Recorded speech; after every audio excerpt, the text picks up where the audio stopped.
அன்பின் ஆண்டவர் தேவன் மகிமையின் ஆவியாய் திரிய தந்தை அவருடைய ஊழிய காலத்திற்கு இயேசு மகாராஜா ஊழிய காலத்துக்கு பிறகு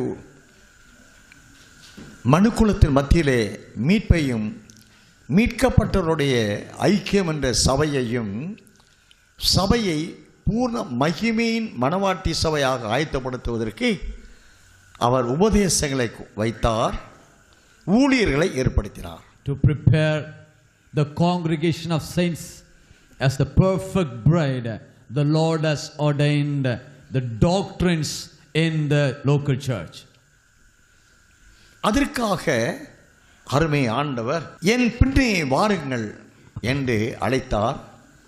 அழைப்பின் சத்தத்தை ஏற்றுக்கொண்ட 12 சீசர்கள் தங்களையும் தங்களுடைய குடும்பத்தையும் தங்களுடைய வீட்டையும் தொழிலையும் வலையையும் ஆசைகளை விட்டு இயேசுவின் பின்னே மனிதர்களை பிடிக்கும்படி ஒப்பு கொடுத்து கொண்டவர்களாய் போனார்கள். Matthew chapter 4 verse 19 and 20 says, "Follow me and I will make you the fishers of men."